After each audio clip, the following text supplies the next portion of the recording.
I'm Jason Gorberth from ThatShelf.com. We're here to talk about the Banshees of Inisherin, the latest film from Martin McDonagh, playing here at the Toronto International Film Festival.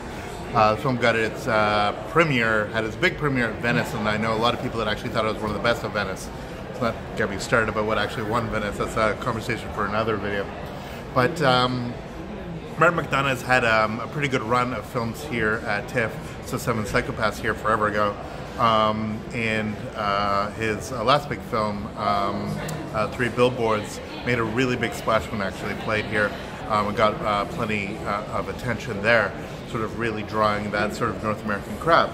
Now, his latest film is a reunion of sorts for his In Bruges era, where you had Gleeson sort of bringing it together with Colin Farrell in this dynamic. A very different film, very different thematic.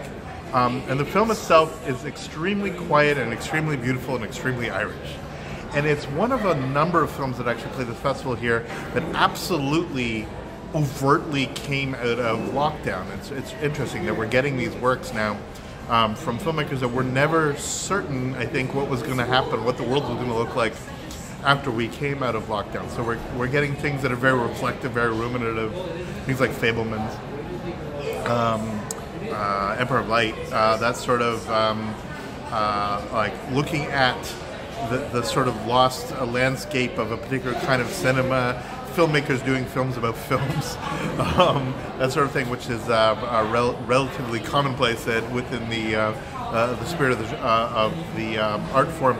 But also these sort of insular stories about connection, about brotherhood, about finding human relationships and the complexity thereof, and when those human relationships can actually become much more complicated. It sounds very serious, and the film is actually in many ways extremely comedic. Colin Farrell in particular is playing a doofus with incredible acuity.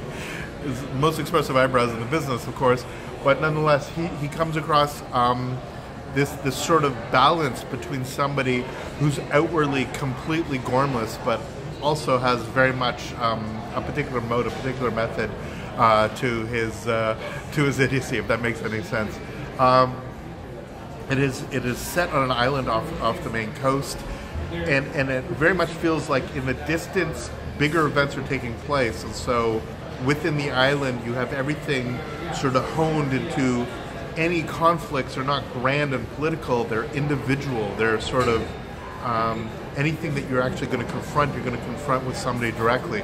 That you can't get away from certain people that you dislike. There's no space anywhere. There's no element where you can actually feel yourself absent from those things that are sort of making you miserable. And that's, again, the sort of claustrophobia that you get during lockdown is very much at play here. As it plays overtly as text, it's obviously the story of two friends, one of whom decides that they are splitting apart, just can't take it anymore after apparently decades of just doing the same shtick of going to the pub and the same rituals, the same rotes. Gleeson just calls it and says, you can't be with me anymore.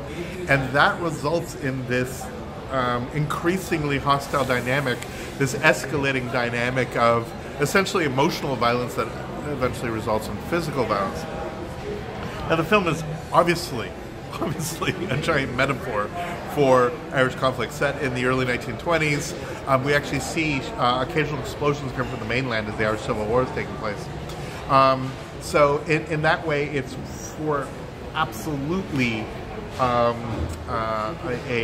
allegory, a very musical allegory, a poetic allegory about the general Civil War, the partitions, the separations, the brother against brother, sister against brother in this case, and the sort of loss of a very particular bucolic nature as a certain level of modernization, a certain level of coming to terms with new normals is taking place. But very much you have the dynamic between these two characters being broadly metaphoric for everything that was taking place. Their conflict is representative of a much larger conflict. This is hardly revelatory to actually tell such a small story, Cain and Abel. is a really good example of something which is very powerful because of its individualistic nature, but has a much larger, both moral and narrative purpose. But nonetheless, the way that Martin McDonagh actually shoots this one, it's done with a great deal of quiet. I mean, there's a gentleness to even at its most violent, and so when the sort of more broad moments actually take place, you actually have this sense of impact. In fact, one thing I will say about impact is one of the great works of Foley in the entire film festival I've seen so far is the thump of an object when it's thrown against the door. It's a very particular plot point I don't want to ruin, but the bang of this thing going against the door is so beautifully mixed that it elevates it. It's this one thing which sort of wakes up the characters and wakes up the narrative. I think it's a really lovely film. It's not entirely a home run, though. I think that there are moments that sort of linger a little bit too long, but when it works, you just have this beautiful, beautiful dynamic between these two, where you see it in all its complexities. There's nothing truly simple about their relationship, nor is there anything specifically flawless in either of them. They're both very complicated, very flawed characters, and because of that, the confrontation that you actually have and as it plays out feels all the more real.